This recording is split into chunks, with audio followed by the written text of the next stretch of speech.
All right. Hey there, and welcome to this episode where we're going to be going into the OCD and Anxiety FAQs, or frequently asked questions. And in this episode, I'm going to talk about the question, can I actually recover and get better?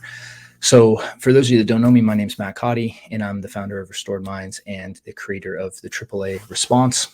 And if you are looking for resources and help on your journey to recovery from OCD and anxiety, please check out the links down below. You can start with the book from getting from stuck to unstuck. You can look at our workshops. You can also apply to work with us in our Taking Back Control program, in which we have various levels of support, all the way from self-study to group to individual one-on-one help. So this was a question I got, and I felt compelled to answer this because, one, it's just like a heartbreaking question, sometimes when I hear people ask this, because, just the hopelessness that the person's feeling usually when they're asking a question like this. And I totally remember feeling this too, because, I remember first when I was seeking help, I got told all sorts of things, misdiagnosed, and more importantly, people would put their beliefs about what was possible for me onto me. And very fortunately, I was one, and still am, stubborn. That is for sure a thing that I can anchor into, is stubbornness. And so when I was told things like, well, this is not something you can really get better from, this is something you might learn how to manage. And then, you may or may not be able to get married or live on your own, X, Y, and Z, things like that. I just didn't, it wasn't even that, like, it just was so clear to me that person wasn't for me. Like I was not ever going to pursue working with people that said things like that. It was like my objective was recovery. My objective was, I'm going to figure out how to recover, and I'm going to figure out how to get my life back, and I'm going to figure out how to go live the life I want to live. That was it. It was the only acceptable option, right? And if you weren't on board with that, right, like I wasn't going to work with them, right? So that said, like I had that just kind of nasty mentality coming into my own recovery, and when it comes to the idea of, can you actually recover and can you get better, like my answer is yes, of course. I totally believe in the human body's ability to heal, right? And the ability, and I believe in, I've watched miraculous things happen.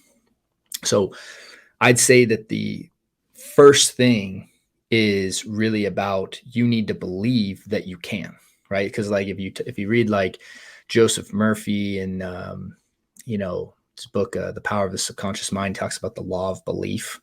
So like the first thing is, if you believe you're not going to recover, well, you'll engage in things that make that a reality, right? And so the first thing is, you have to believe in recovery. You have to believe that you will recover, right? Like that's not something that I can change for somebody, right?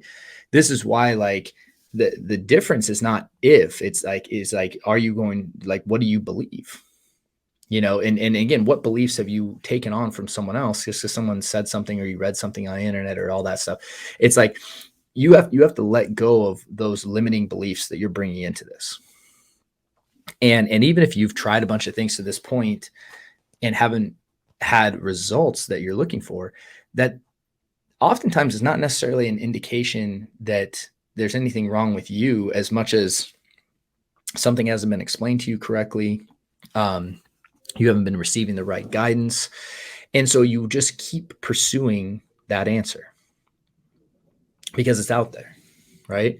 Now, like, one of the things that I think keeps people stuck is this idea of, engaging in safety behaviors and compulsions continuously, right? And they continue to engage in compulsions and safety behaviors, and that is going to keep the wheel going. So like the first thing is can you actually get better and recover? Yes, I fully believe that. And the reason I believe it is because, like, we all have real similar built up nervous system. And if you actually don't engage in any safety behaviors, that wheel cannot spin. It can't. But it has to be the elimination of mental and physical safety behaviors or compulsions. So like, yes, like you have to believe in it and you have to actually do the right stuff, right? If you're still trying to, again, eliminate the thoughts and eliminate the feelings, well, that's not what recovery is. Recovery is breaking out of the wheel, right? Recovery is getting out of that loop. And then once you're out of the loop, then your nervous system can begin to regulate through habituation. The brain can rewire through neuroplasticity. And I've seen people go through this process that have struggled for a few months and then, like went through our program. And then I've seen people that have wrestled with this for decades that just never knew what they were experiencing. So, and get better, because it's really about like these habits that you've been engaging in that are very unhealthy, like these habits of just ruminating, right? These habits of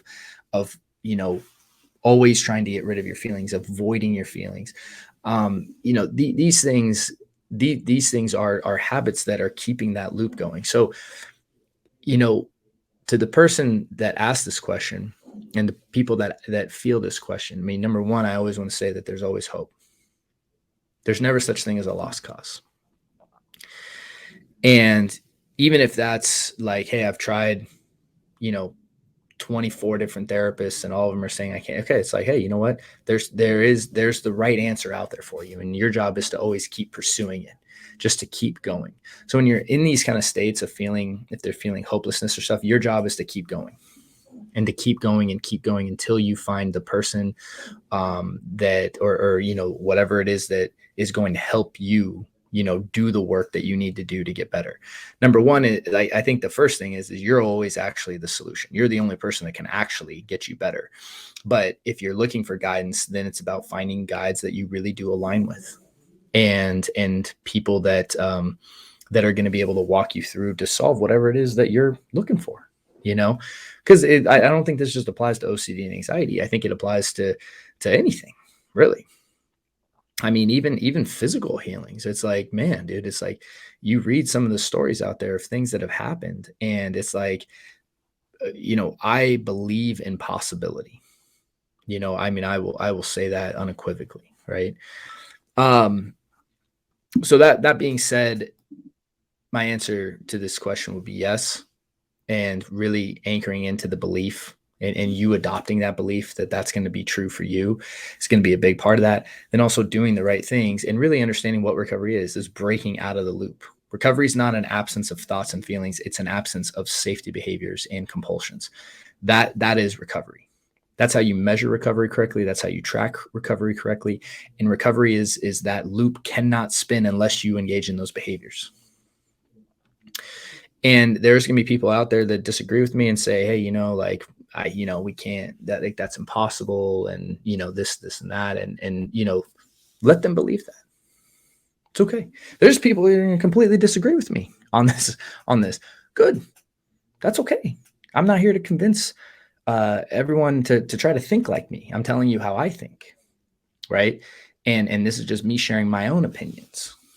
And I would never set any kind of limitations on another individual, because that would assume that I know the limitations that are out there. And I don't believe in that, transparently. And so this is a little bit of a passionate episode, because it's just like, I think I get so frustrated listening to people who put limiting beliefs on others just because they don't fully understand something or they haven't achieved those results themselves. Therefore, it can't be possible for others. That's why it's like the first thing is like, one thing that I would always say is find someone who's achieved what you want. And then now, as soon as you find that person, it's possible. You have to believe in possibility, right? There's plenty of people who have overcome OCD and anxiety. So the idea of it being possible is obvious. There's plenty of people that have done it. And yeah, I don't even know the numbers, right? So then it's about like you aligning with someone and kind of figuring out like, okay, like which person's the best to help guide me on that process. And really trusting that it can happen for you too, and believing that. So I wanted to answer that question. because when I read it, it just kind of hurt when I was reading it with the submission. So to the person who wrote it, yes, I mean, I just want to let you know that that's what I fundamentally believe at the core of my being, that you and anyone else that's wrestling with OCD anxiety can recover and can get better, because it's really just making sure you understand what that means and what you need to do, and believing that it's possible for you. So thank you for spending time in this episode. Hope this was helpful, and wish you guys a great week as always. Hey there, hope you enjoyed that recent video. We really would appreciate your support real quick if you could like and subscribe to our channel. And if you're looking for help with